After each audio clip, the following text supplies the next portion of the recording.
Hello and welcome to Quilt Addicts Anonymous. I'm Stephanie Sebane. Today is a Stashin' with Stephanie Day where we come up with a brand new back order friendly pattern that has been designed and inspired by this month's collection that we sent out to our members.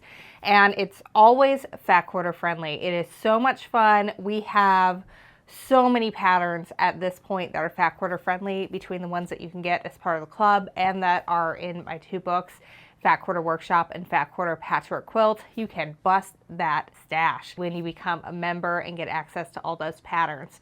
I am really excited about this month's pattern. It is easy in terms of its construction. We're strip piecing things. We're making a total of 4 basic units that are going to go together in different ways. But the way it's constructed, you don't actually get the full effect until you start putting the actual quilt together. Because when we make, there's 2 main blocks and then there's a few other ones that are gonna help make this Pixelated Blooms be offset. And it really is cool how it goes together. So this is one where you're gonna wanna get out your blank address labels and you're gonna wanna be labeling. What I did was I labeled each step. I sorted my fabrics first and I labeled which ones for which step. And then I was labeling my units as I went along and eventually my blocks. So that way I could keep everything straight and I knew what was what. So the construction, super easy, super beginner friendly. You just have to be detail oriented and label what you're working on as you go so that you don't get anything confused. But as far as the construction goes, totally beginner friendly. We're just going to strip piece this whole thing, and the look and the end result of it is really, really cool. I'm very excited to share this with you today. All right, so first we're going to talk just a little bit about what Stashin' with Stephanie is. So we're going to take a peek at the fabric, and then we are going to get into the tutorial. If you do not like listening through these next steps, you should head on over to academy.quiltaddictsanonymous.com. That's our new education website. You can take this course for a small amount, and you'll get all the instruction on piecing and how I quilted it. And then you don't have to sit through any of this. Plus we have hundreds of other videos, tutorials that you can look through, and courses. Some of them are super in depth, some of them focus on just a pattern, but it is a really great resource for you guys to go check out. There's some free classes, there's some paid ones.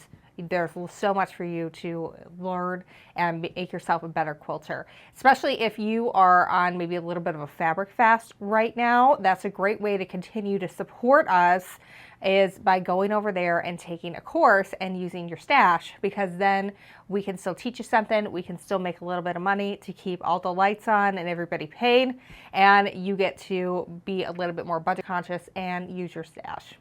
All right, so let's talk about what Stashin' with Stephanie is. So it is a subscription club that we run here at Quilt Addicts Anonymous. And in it, we send out 10 fat quarters for $32.49 plus shipping.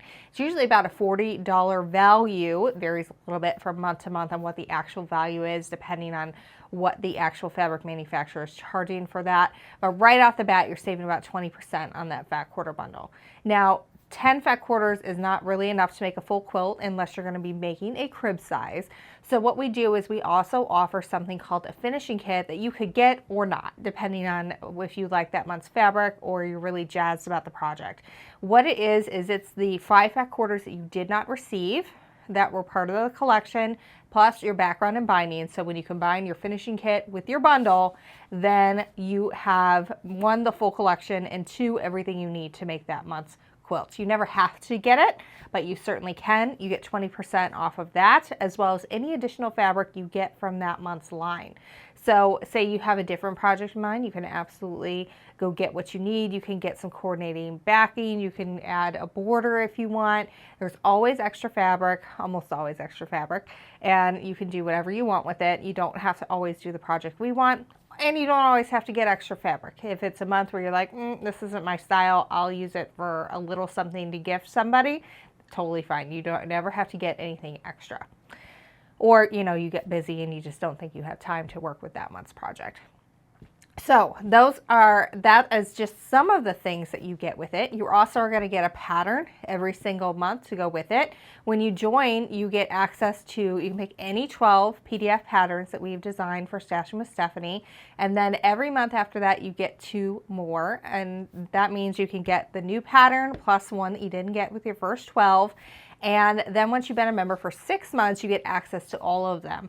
And right now it's almost a $500 value of patterns once you have been a member for 6 months or more. So it's a great reason to stick around, and because you can get inspired to do something new, you get an idea of how you could use that month's fabric, or you could choose one of the many other projects that we have, and then you also get access to all of the other patterns so you can bust that stash when you are not working on a new quilt. You also get 20% off my 2 Fat Quarter books. That's Fat Quarter Workshop and Fat Quarter Patchwork Quilts. Let's take a peek at the fabric and then we're going to get started on this month's tutorial. So this month we are working with Anew, designed by Tamara Kate for Windham Fabrics. I love Tamara and the way that she designs. She is from a Canadian native, but she grew up in the Caribbean islands. So she kind of melds those 2 backgrounds together. It's a lot of nature, it's a lot of really bright colors, and it is really, really fun. So this one has a lot of birds all around it, and this is in the more maroon colorway. We're gonna see this in a couple other colorways coming together. This one is really fun. It's kind of a smaller print, and we're going to be using some smaller squares. We're not cutting smaller squares, we're going to strip piece smaller squares, but this looks really good in it. And if you work on cutting your strips so that way you're kind of in line with the directionality of the fabric, it's going to look absolutely fabulous. We're going to start getting a little brighter here. This is line art on a orange background. And the line art is kind of yellowish. I'll turn to the side so you maybe see it a little better. But it's all these ferns and leafy blooms and some hummingbirds going around getting the nectar from the flowers. It's really, really pretty. This is that same print, but it shows up a little more because there's more contrast between the line art and the more peachy orange background that is in it. It is really pretty and it looks really great in the quilt. So now we have our birds. They are nice and yellow and bright with a few orange ones fluttering around. Here's that straight print again, where if you are able to cut so that it is in line with the directionality of the fabric, it looks really cool in our strip piecing. This one is a nice yellow background. This one looks very much like suns just coming over the horizon, but it also could be flowers. This one is really fun too. It looks kind of like a block print of different leaf and floral designs together. And it really is pretty because of the colors that she used. It's very bright and vibrant. And so it just is a very cheery print. Here it is again in some nice, really bright greens. And I really like this one, and it looks great on the small scale that we're using it for this month's pattern. This is the most realistic print in the bunch. It is really fun. It is a little bit on the bigger scale, but it works out great because there are elements of it that are smaller, like our hummingbird and our butterfly. And it works out that these kind of every once in a while accidentally end up being the center focus of whatever strip piece unit we're working on, and it really is a fun one. Here's our kind of rising sun again, this time in a green colorway. Here's our bird print again. This time it has a nice pretty blue teal background. And just so you know, if you're following along with the color way that I've laid it out with in the pattern, I use this as both my dark blue and as a green. All right, we are wrapping up with our cool blues. This one is a nice medium blue, kind of reminds me of periwinkle, looks gorgeous. This one's kind of like a purple blue, but it has all these really cute ladybugs crawling around on it. This works great on a small scale on our quilt. Here's that realistic print again. This time it's so vibrant with those yellows and greens and pinks popping against this dark blue background. It's so pretty. This is probably going to be one of the first ones to go. It would make an excellent backing fabric because it's nice and busy, so it's going to hide lots of sins and really just be a gorgeous backing for your quilt. Also, if you want to make it bigger and make a border, this is a really good candidate. And we're going to wrap it up with that line art. This one could definitely work as a basic as well because the colors of the line art are not too far away from the nice deep blue background. And we've got a little bit of green dot in there. Looks great. All right, so that is Anew by Tamara Kate for Windham Fabrics. It is gorgeous, it is bright, it looks absolutely fabulous in the Pixelated Blooms design that I've designed to be inspired by this month's collection. What we're gonna do is we're gonna use these hot colors as kind of the center of our flower, and we're gonna work our way out to our blues and then our greens for like our leaves on the end. But it's all squares and it's all strip piece, and so we're gonna get into that next. Make sure you check out our website, shop.quiltaddictsanonymous.com, to get fat quarter bundles, quilt kits, all the goodies, and check out Stash with Stephanie while you're there. You can also get yardage while supplies last. So when you download this pattern, you're going to see that it is 8 pages long, and don't let that intimidate you, because it's not hard from a construction standpoint. It's just a lot of individual units that we're making that go together in different ways. We are just going to strip piece, and so the instructions I'm going to show you now work for every single strip piece unit in this quilt.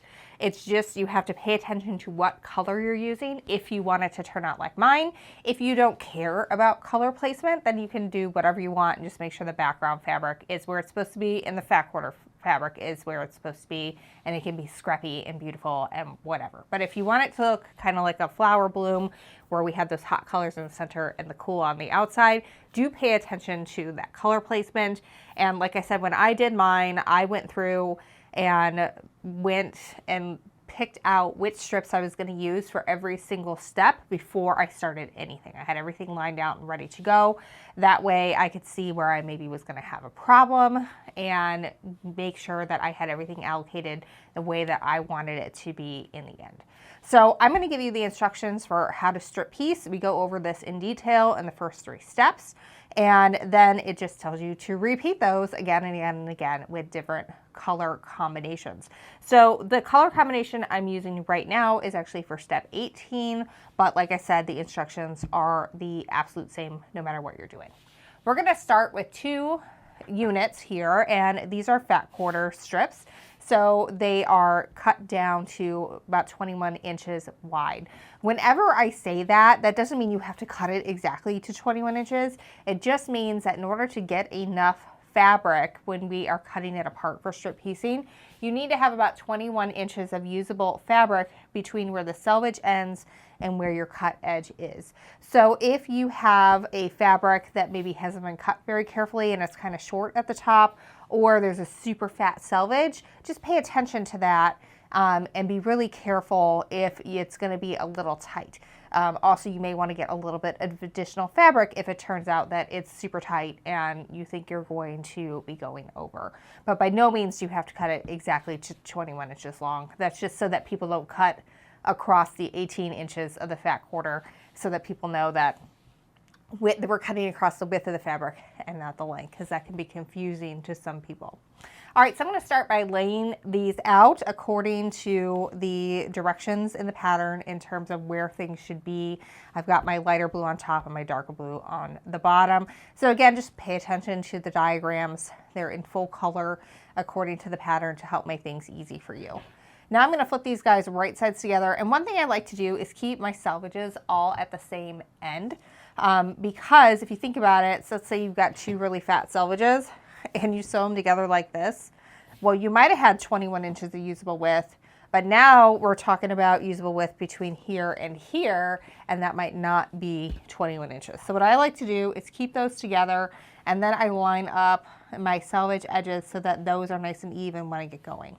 Now, I don't pin this or anything. I'm just going to stitch down this side using my 1/4 inch seam, making sure that my edges are nice and even as I go.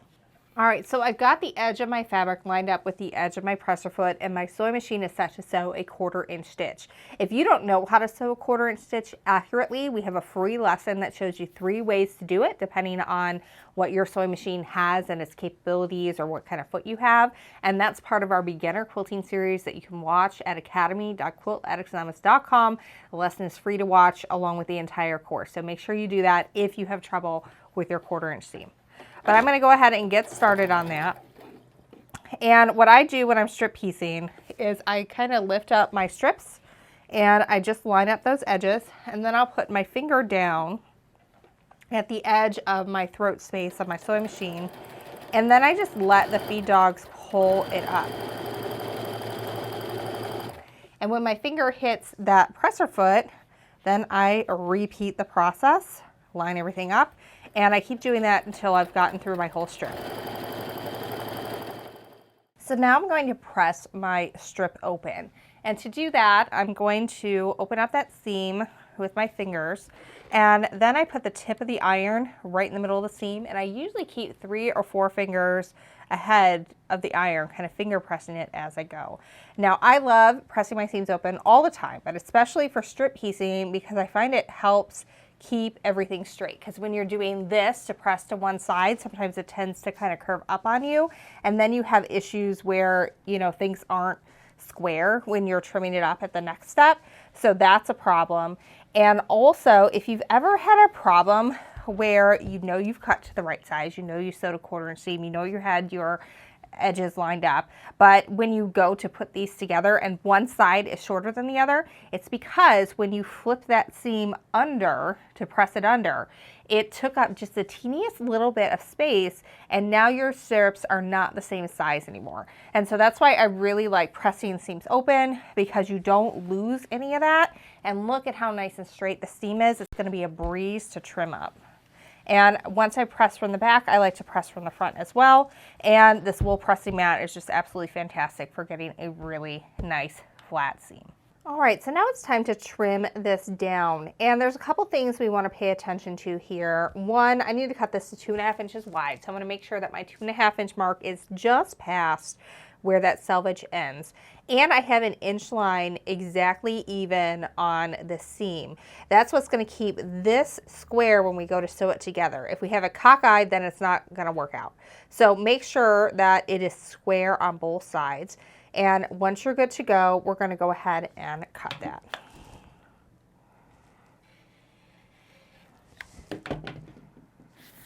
All right, now because this is the first one, we have to square up this side. So now I'm going to line everything up. I've got 2.5 exactly on the edge I just cut. And then I still have any inch line down the center of that seam, so I know that I'm going to be nice and square all around. And go ahead and trim off that selvage. If you're at all worried that you won't have enough, you can start at the other end as well. All right, so now I'm going to continue cutting down. And you can see everything is super nice and square because of the way I pressed it, but I'm nice and straight here and here. So I'm going to go ahead and give that a little bit of a trim, cut that off. But I'm going to show you what happens if you get off. So I'm just going to go ahead and cut at an angle here. It's going to be a dramatic angle to illustrate it. So let's say you get off, either your strip isn't straight or you cut funny or something. All you're going to do is repeat that overcut. So I've got, so 2.5 is past the shortest part there, and then I've got my angle here going straight. What you don't want to do is this, because you can see how our line is no longer on that seam, and then we're going to have trouble when it's time to line everything up. So if you get off, make sure you square it up again, and then you can flip it around. Now there is a little bit built in to this where if you do screw up a little bit, you're still going to have enough to do it and get enough squares. But if you do it a lot, you might need to get some extra fat quarters. Now, if you're following along with me on the pattern at home, know that the next step is going to be to pin 2 of these together. They're going to be different color combinations every single time. I'm on step 19 for this particular color combination, but again, the process is the same no matter which color combination you have together. What I do want to caution you against, and again, none of this is hard, you just have to pay attention to the details, is make sure that when you line this up that you have each color in the correct space if you want it to mimic the original look.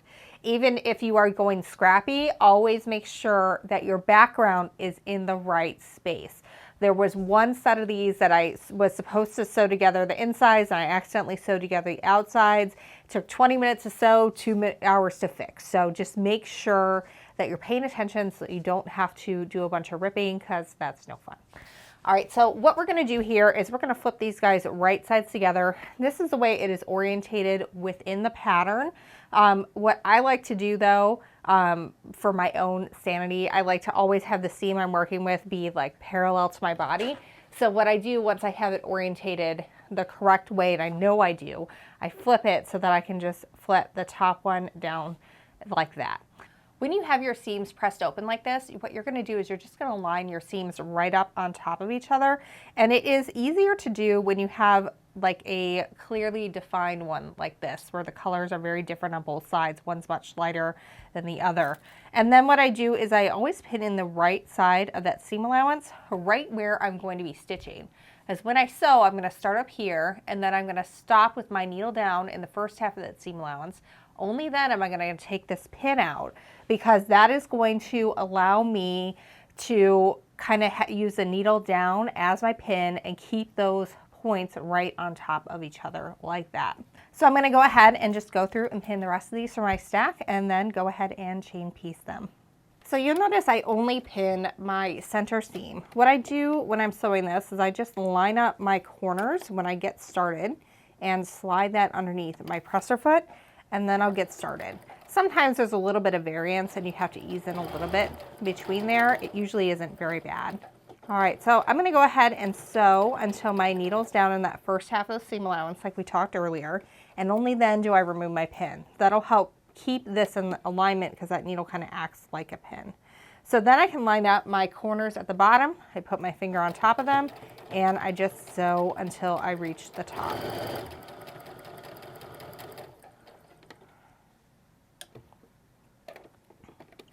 Once I've gotten through one, I'm going to go ahead and slide the next one underneath and keep going until I've chain pieced them all.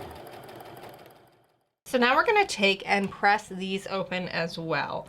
And it's just like pressing the strip piece units open, except you need to do a little bit of lifting and pressing so that we don't accidentally press those strips going in a direction that we don't want. And once I get done with the first side, I'm going to go ahead and do the other side as well. But you can see how nice that join is. It is absolutely perfect. Everything looks great. At this point, what I'd like to do is kind of flip it and make sure I've got my orientation correct, which I do. That's only because I did one unit wrong and it was a pain to fix. So learn from my mistakes. Don't do that. Double check. All right, I'm gonna go ahead and press the rest of these.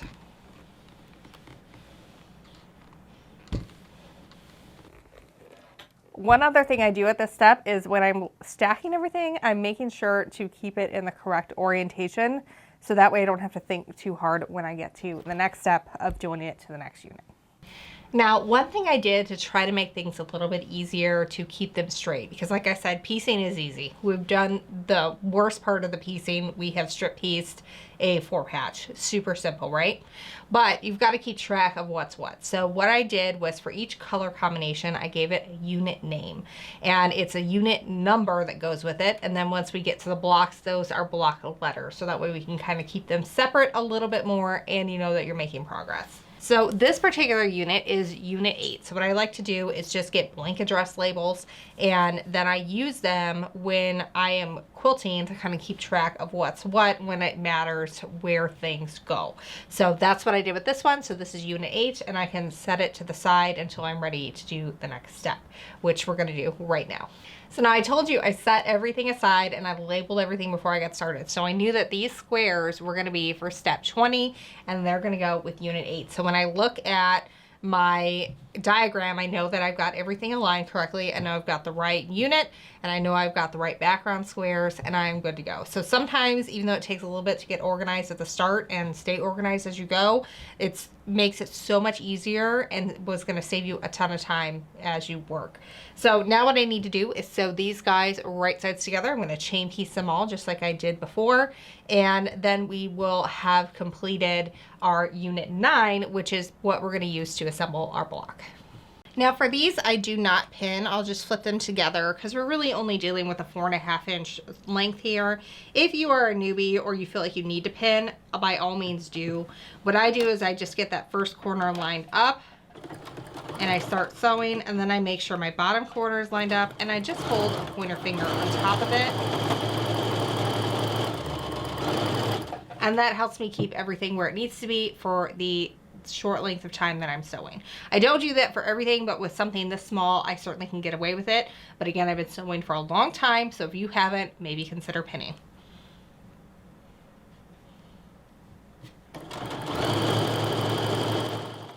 All right, so now we're gonna press these open as well. Just like when we pressed open the 4-patch, we wanna make sure we're lifting and pressing when we're coming to seams so that we don't press anything going in the wrong direction.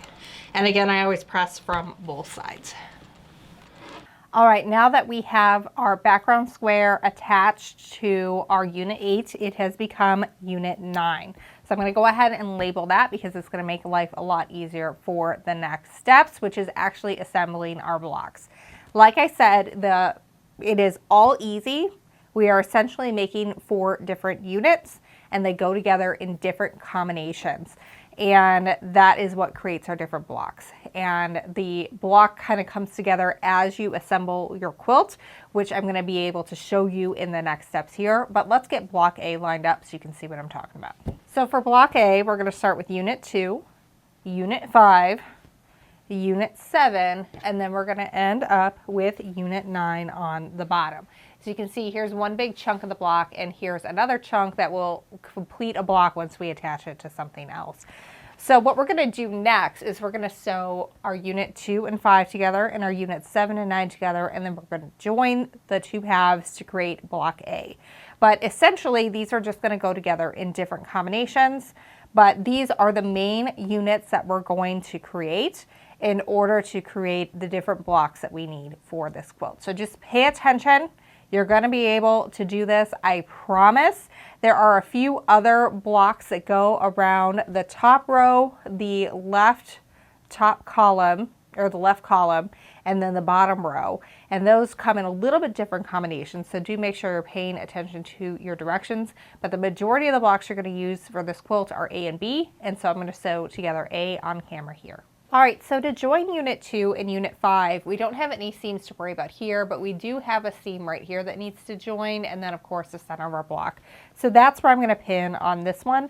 I'm going to go ahead and leave my stickers on for right now. I'm just going to avoid them when I press.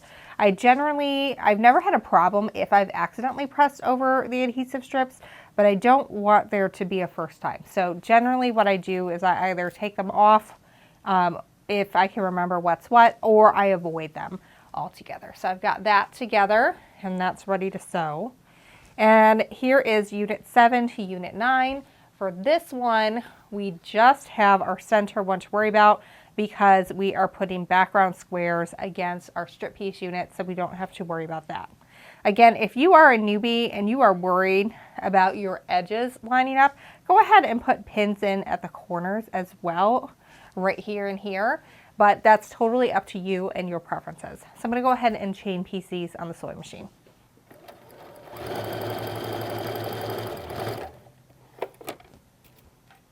All right, just like before, I'm sewing until I get my needle down in the first half of that seam allowance, and then I'm removing my pin to make sure everything stays together well. Now I'm going to line up these corners at the bottom and just put my finger over it. I also sometimes like to put a finger where that seam is halfway to keep my edges lined up nicely.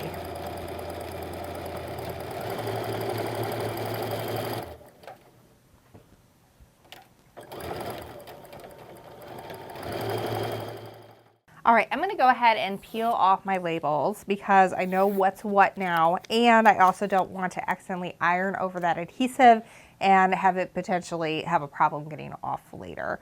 So again, we're going to open up that seam with our fingertips and put the center of our iron down. Now this time I'm not just going to slide it around. I'm going to lift and press so I don't accidentally hit any of these seams and press them in the wrong direction. That would not be great. We're going to go ahead and flip that over and get it from the right side as well. We're going to do the same thing with our unit 2 and 5 combination. Now I'm able to compare this to my assembly diagram for block A to know that I've got all my pieces in the correct direction. So I can go ahead and flip these right sides together. I want to make sure I'm pinning where my seams are coming together. And if you want to also pin in the corners because you feel more comfortable doing it that way, please do.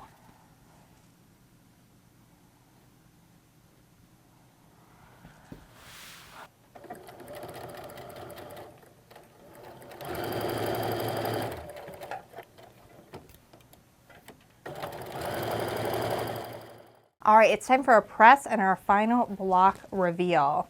Again, we have a ton of seams here, so make sure you're doing a lot of lifting and pressing when we press those seams open so that everything stays nice and flat.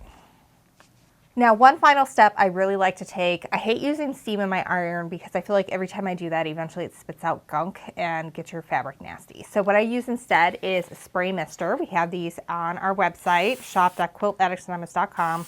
Puts out a nice spray instead of like droplets. And so it kind of acts like steam in terms of the kind of press that you can get. And these were actually originally developed for hair use, and then quilters found them and do what quilters do. And we're like, this is fabulous. We need it for our quilting stuff too. So you can see how nice and lovely that block looks now that it's been pressed super, super flat. And this is just a regular iron with a wool pressing mat, and it looks absolutely fabulous. So let's make our lives easier. Let's label this block A so we know what it is when we're putting our quilt together. I'm going to scoot it over. You can see it doesn't look like a lot. It looks like we have part of a block here. But you can see when I put block B next to it that we are starting to complete our block. So you can see here that there is the rest of it. And it looks really cute together and really fun and really has a very fun pattern to it. So there are more block combinations than A and B. You're going to make A through I in terms of your block combos, but these are the majority of the units that you're going to use. It's going to be, you know, your 2, 5, 7, and 9, I believe it is. And you are going to make a specific amount of those, and then you're going to sew them together in specific combinations. But basically you have everything you need at this point in order to be able to put it together. Just make sure you are following that assembly diagram in order to know where everything goes, and you can really have a lot of fun with this. I love it when there are combos like this where the blocks can really intersect with each other and have a really fun appearance. And it just takes a little bit extra thought on when I'm designing in order to make them interlock like that without using tons of negative space in the background.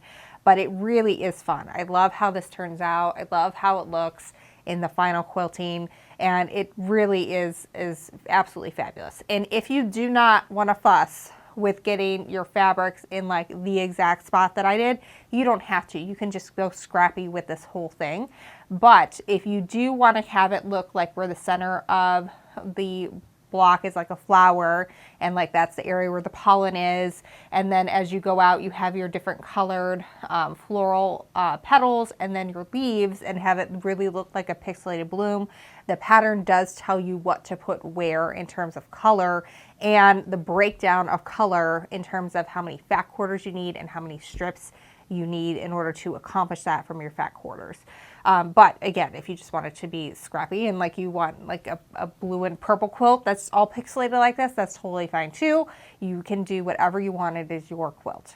But again, if you really like this, if you love the way it looks, make sure you go check out Stashing with Stephanie. We have already shipped this fabric out to our members, so if you join when you see this, you're not going to get this as your first bundle. You're going to get a different fabric. So make sure you sign up, and then you can get a kit for it, and you'll be able to save 20% off if you buy the kit on your second purchase, because on our website we'll know you're a member and you'll automatically get those savings as part of your membership. So make sure you do that. We have both lap and twin sizes available. For the first time ever, you can do both the lap and the twin with the same number of fat quarters. It's just you need a little bit more background in order to make that work. And you can even get all the same color combo with the same number of fat quarters. So it's really kind of a fun pattern to work with in that regard. The pattern comes in multiple sizes up to a king, so you can really have some fun with this and really bust a lot of stash, because this is going to use up a lot of fat quarters to do this. It's really a fun one. Again, if you join, make sure you join by the end of the month to get your first shipment within the month of August. If you join August 1st or later, you're going to be looking at September for your first shipment. So make sure you check that out. And until next time, happy quilting.